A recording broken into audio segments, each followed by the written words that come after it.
Answers ఉన్నాయి, చాలా ఉన్నాయి. కొంచెం వాల్యూమ్. ఫస్ట్ మనం స్టార్ట్ చేసేది ఏంటంటే చిన్న మిమిక్రీ ఐటమ్ చేద్దాం. దాని తర్వాత కిడ్స్ ఎవరైతే పెర్ఫామ్ చేశారో వాళ్ళకి అవార్డ్స్ అంటే just certificates and mementos will give those. దాని తర్వాత టీసీ కష్టాలు ఒక స్కిట్ ఉంది. ఇంకా దేర్ ఆర్ సమ్ డాన్సెస్. ఉప్పొంగే గోదావరి డ్యాన్స్ చేస్తున్నారు మన మామ్స్ అందరూ కలిసి. చాలా చాలా మంచి ప్రోగ్రామ్స్ అనేవి. Just pay attention. కొంచెం అంటే నిశ్శబ్దంగా ఉండండి. క్లాప్స్ కొట్టాలి, బట్ మీరు డ్యాన్స్ వాళ్ళు చేసేటప్పుడు కానీ స్కెచ్ చేసేటప్పుడు కానీ మీరు కామ్గా ఉంటే మీకు ఆ డైలాగ్స్ అవన్నీ బాగా వినపడతాయి. ఓకే, చాలా థ్యాంక్స్. వెనకాల ఉన్న వాళ్ళు అందరూ వచ్చి కూర్చోవాలండి. అందరూ వచ్చి ముందుకు వచ్చేసి కూర్చోవాలి. శైలజ గారు, గౌరీ గారు ముందుకు వచ్చేయాలి. బ్యాక్ బెంచర్స్ కుదరదు ఇక్కడ. Everybody have to come forward. Will start with mimicry అండి. ఫస్ట్ చిన్న ఐటమ్. నాకు గొంతు అంత బాగాలేదు, so I will do a very small bit. ఇది విశ్వామిత్రుడు తపస్సు చేసినప్పుడు మేనక వస్తే మేనక భంగం చేయడానికి వస్తుంది. అలాంటి సిచ్యువేషన్లో ఎన్టీ రామారావు ఉన్నప్పుడు డైలాగ్ ఎలా ఉంటుంది అనేది ఫస్ట్ చెప్దాం. మేనక శ్రీదేవి గారు. సో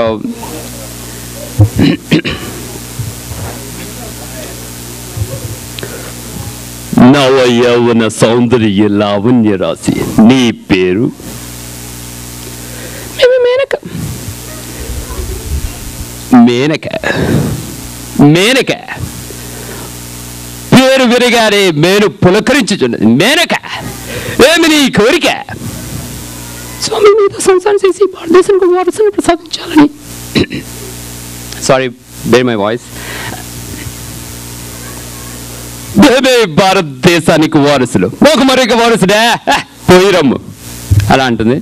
సో నెక్స్ట్ అలా కాదని నాగేశ్వరరావు గారి దగ్గరికి వెళ్తుందండి మేనక. అదే ఎలా ఉంటుంది నాగేశ్వరరావు గారు అదే డైలాగ్ చెప్తారు.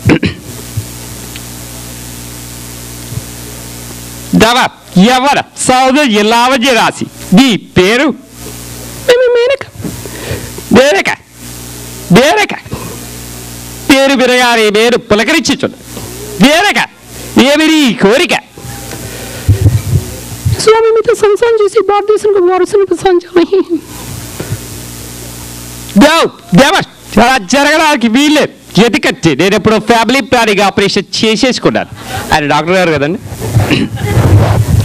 అదే కృష్ణ గారి దగ్గరికి వెళ్తుంది అప్పుడు మేనక. కృష్ణ గారు ఎలా రియాక్ట్ అవుతారు?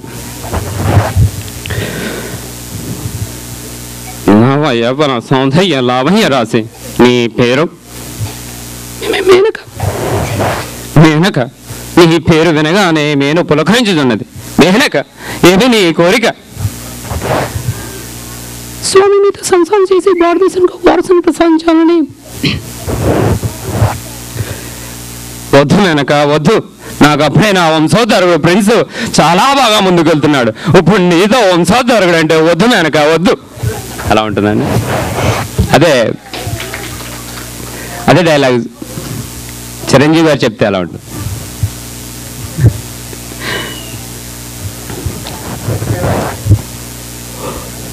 నవ యవన సౌందర్య లావణ్య రాశి నీ పేరేంటే? మేనక. ఓ చూడు మేనక, నన్ను చూస్తుంటే నాకు అదిలో అయిపోతుంది. నీకేం కావాలి మేనక? స్వామి మీద సంసారం చేసి భారతదేశంలో వారసుని ప్రసాదించాలని. ఏవో సామాజిక న్యాయం చేద్దామని ఈ పాలిటిక్స్ లో వచ్చారు, కానీ నీతో వంశాధారంలో అది అంటే మనకు అస్సలు పడదు.